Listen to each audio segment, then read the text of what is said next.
Assalamualaikum, saya Nur Fatia binti Muhammad dengan nombor matrik 2020470242 dari kelas RBA 2434A. Saya ingin membentangkan tentang pembudayaan model adab dalam pelaksanaan Open Distance Learning 4.0. Apakah itu Open and Distance Learning? Open and Distance Learning ialah pembelajaran secara terbuka dan jarak jauh antara tenaga pengajar dan juga pelajar. Open and Distance Learning boleh dilakukan dengan pelbagai aplikasi seperti Zoom, Webex, Google Meet dan sebagainya.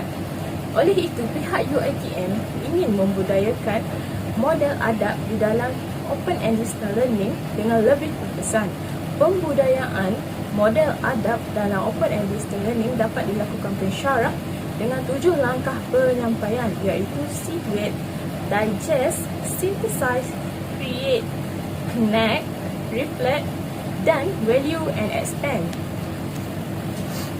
Langkah penyampaian yang pertama iaitu Seed, iaitu meletakkan sesuatu perkara di tempat yang betul.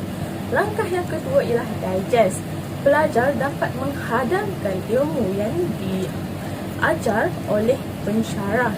Langkah yang ketiga ialah synthesize ataupun synthesis, di mana pensyarah akan melatih pelajar supaya membuat kesimpulan dan sintesis ke atas apa yang dipelajari oleh pelajar supaya mereka dapat mengaplikasikan benda yang mereka pelajar di dalam kehidupan mereka. Langkah yang keempat iaitu Create yang bermaksud mencipta. Para pelajar diberi peluang untuk menzahirkan apa yang dipelajari melalui penulisan, video ataupun dialog.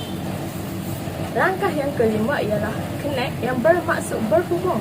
Para pelajar diberi peluang untuk berhubung dengan orang lain seperti pelajar dari universiti lain. Langkah yang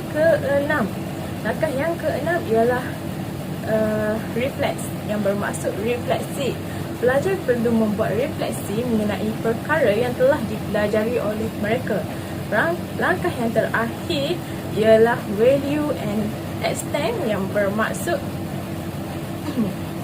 menghayati dan menyebarkan. Pelajar perlu menghayati dan menyebarkan kemahiran dan pengetahuan yang mereka pelajari kepada orang lain. Oleh itu, pelajar dan pengasyarah akan dapat menjalankan fungsi mereka dengan sebaiknya sebagai makhluk ciptaan Tuhan dan sebagai seorang pemimpin di atas muka bumi ini, serta dapat menjalankan amanah yang diberikan. Assalamualaikum warahmatullahi wabarakatuh. Nama saya ialah Safra Miza binti Syaharuddin daripada RBA 2434A. Nombor matrik saya ialah 202081919176. Saya akan membentangkan tentang adab guru terhadap pelajar ketika pembelajaran. Adab merupakan sesuatu perkara yang amat penting semasa proses pengajaran dan pembelajaran berlangsung. Menurut Ibnu Qayyim 2011 yang ditulis oleh Sulaiman Nizah dan Norawawi pada tahun 2019, adab dapat ditakrifkan sebagai segala sifat-sifat baik yang berkumpul kepada seseorang manusia. Guru merupakan seorang insan atau manusia yang mempunyai tanggungjawab yang besar dalam menyampaikan sesuatu ilmu yang benar dan bermanfaat kepada pelajarnya. Hal ini supaya pelajar tersebut akan dapat menjadi seseorang yang berguna pada masa hadapan. Namun begitu, walaupun guru merupakan seorang pendidik, guru juga mempunyai adab terhadap pelajar ketika pembelajaran. Adab guru terhadap pelajar ketika pembelajaran yang pertama ialah guru perlulah prihatin dalam pemilihan waktu pembelajaran. Hal ini dikatakan demikian supaya proses pembelajaran akan dapat dilaksanakan dengan lancar dan objektif pembelajaran juga akan turut dapat dicapai. Sebagai contoh, jika guru memilih untuk menjalankan sesi pembelajaran pada waktu malam, pastinya para pelajar tidak dapat fokus masa di dalam kelas. Hal ini kerana para pelajar berasa mengantuk dan penat untuk belajar pada waktu tersebut. Seterusnya, adab guru terhadap pelajar ketika pembelajaran yang kedua ialah guru perlulah menyambut kedatangan penuntut ilmu dengan baik. Penuntut ilmu yang dimaksudkan adalah para pelajar. Guru perlu menyambut kedatangan para pelajarnya dengan baik supaya mereka akan berasa lebih bersemangat untuk belajar apabila kedatangannya untuk menuntut ilmu disambut mesra oleh seorang pendidik. Riwayat daripada Ibnu Majah ada menyatakan bahawa Nabi Muhammad SAW turut mengalu-alukan kedatangan sahabat baginda untuk menuntut ilmu daripada baginda. Adab guru terhadap pelajar ketika pembelajaran yang terakhir adalah guru perlulah menunjukkan contoh tauladan yang baik kepada pelajarnya. Hal ini dikatakan demikian kerana untuk mendidik seseorang supaya menjadi lebih baik, guru perlulah menunjukkan contoh yang baik terlebih dahulu supaya perkara tersebut akan dapat diikuti oleh pelajarnya ataupun orang lain. Sebagai contoh, seorang guru perlulah menggunakan kata-kata yang sopan dan berkelakuan sopan agar perkara tersebut akan dapat menjadi contoh dan ikutan untuk para pelajarnya. Itu sahaja daripada saya. Terima kasih. Assalamualaikum, nama saya Cik Nur Ansyairah binti Cik Mat. Saya akan membentangkan topik yang seterusnya adalah adab guru ketika menasihati pelajar. Yang pertama, menanamkan sifat cintakan ilmu dalam diri pelajar. Sifat cintakan ilmu perlu ditanamkan dalam diri pelajar untuk mengelakkan pelajar tersebut daripada mempunyai perasaan benci terhadap ilmu. Contohnya, walaupun terdapat seorang pelajar yang gagal dalam mata pelajaran yang tertentu, guru perlu meyakinkan pelajar tersebut bahawa terdapat banyak ilmu yang boleh dipelajari di dalam dunia ini. Yang kedua, mengingatkan pelajar mengenai tujuan menuntut ilmu. Guru perlu mengingatkan para pelajar tujuan mereka menuntut ilmu iaitu untuk mencari kebenaran, bukannya untuk mendapat pangkat dan kemegahan. Perkara ini amat penting supaya sifat individualistik dalam diri pelajar dapat dielakkan jika seseorang itu menuntut ilmu hanya untuk bermegah. Mereka akan mudah terpengaruh dengan perkara-perkara yang negatif. Kebarangkalian untuk mereka menggunakan ilmu yang diperoleh ke jalan yang salah adalah tinggi. Jadi, para pelajar perlu sentiasa diingatkan tujuan mereka untuk menuntut ilmu supaya tidak mudah terpesong dengan perkara yang negatif. Seterusnya adalah menghalang dan menegur kesalahan pelajar dengan berhemah dan tidak menghina guru. Guru perlu menghalang pelajar daripada melakukan perbuatan yang tidak bermoral. Jika terdapat pelajar yang membuat kesalahan, mereka perlu ditegur dengan baik dan berhemah supaya mereka tidak berasa tertekan dan tercabar. Guru juga tidak boleh menghina pelajar tersebut jika mereka membuat perbuatan yang tidak baik, kerana teguran yang menghina akan membuatkan pelajar menyimpan dendam dan ingin membuat sesuatu yang lebih teruk. Hal ini kerana mereka berasa terhina dengan kata-kata cacian yang dilemparkan oleh gurunya. Contohnya, jika terdapat pelajar yang membuat vandalism di sekolah, guru perlu menegur dan menasihati mereka dengan baik supaya tidak mengulangi perbuatan tersebut. Sekian daripada saya. Terima kasih. Assalamualaikum warahmatullahi wabarakatuh. Nama saya Nurdiana binti Zainal Abidin dari kelas RBA 2434A dengan matrik number 2020476946. So, tiba giliran saya untuk membentangkan mengenai adab pelajar terhadap pensyarah. Jadi, apa yang dimaksudkan dengan adab pelajar dengan pensyarah? Sebagai seorang pelajar, kita seharusnya menjaga adab terhadap guru ataupun kepada orang yang memberikan ilmu, pengetahuan kepada kita. pelajar hendaklah menghormati pensyarah atau pendidik mereka agar mendapat keberkatan pada kemudian hari.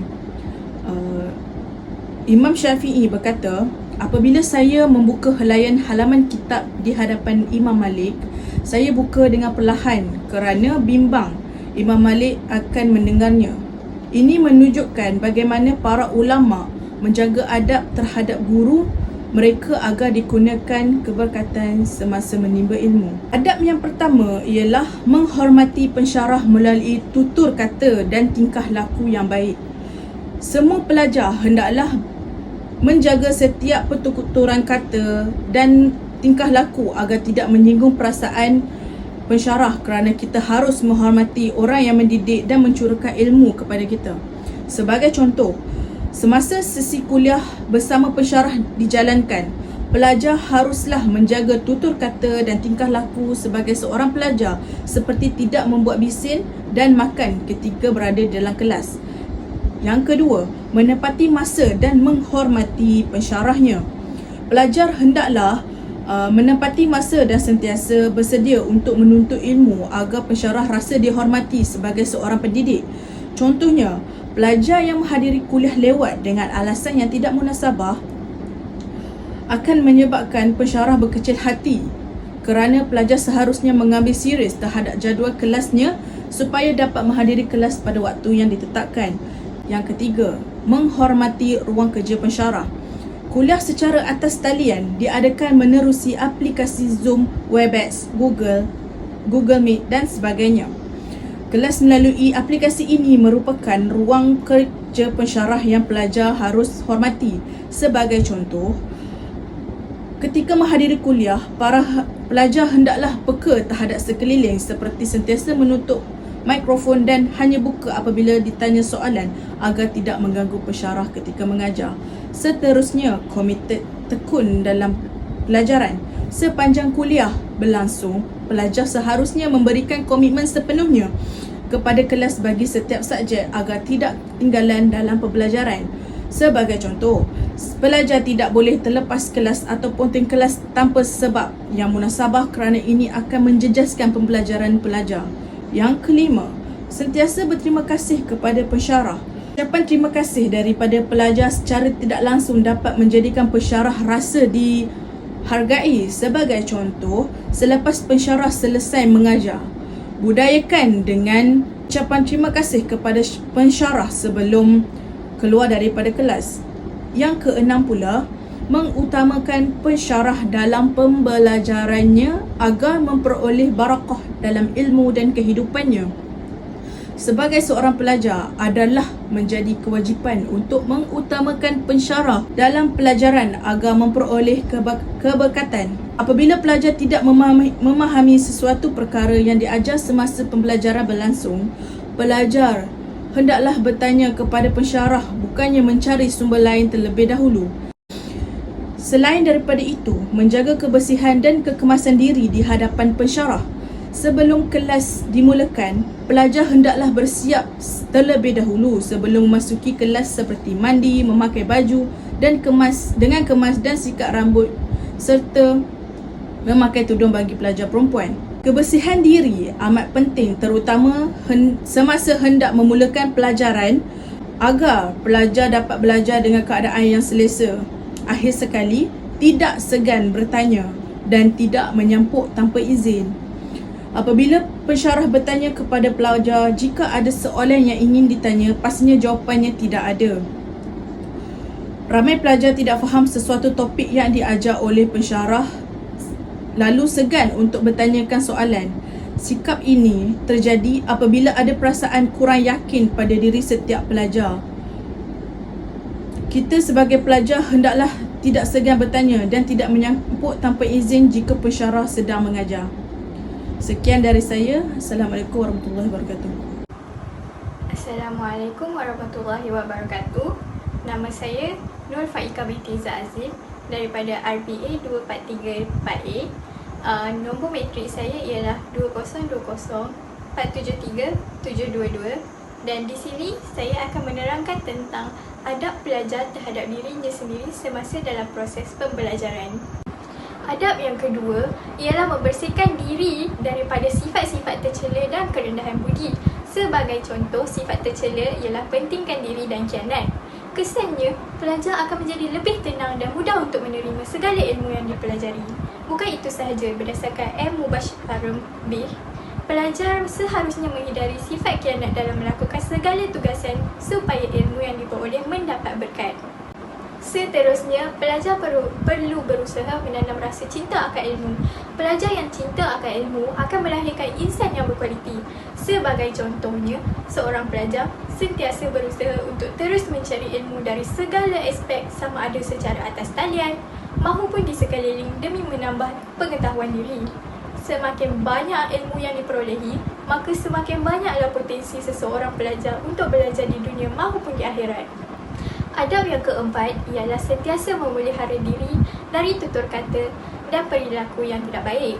Menjaga tutur kata dan tingkah laku sangatlah penting dalam kehidupan, bukan sahaja dalam menuntut ilmu. Hal ini kerana tutur kata dan tingkah laku yang baik akan melambangkan akhlak dan kepribadian seseorang insan tersebut. Pelajar perlulah menjaga tutur kata dan berkata baik dengan orang sekeliling, terutamanya ibu bapa dan guru. Ia bukan sahaja dapat memberkati ilmu yang dipelajari, malah meningkatkan kualiti dalam diri. Bukan itu sahaja, akhlak yang baik juga dapat menghindarkan diri pelajar daripada terjerumus ke dalam masalah sosial serta terlibat dengan golongan pelajar yang bermasalah.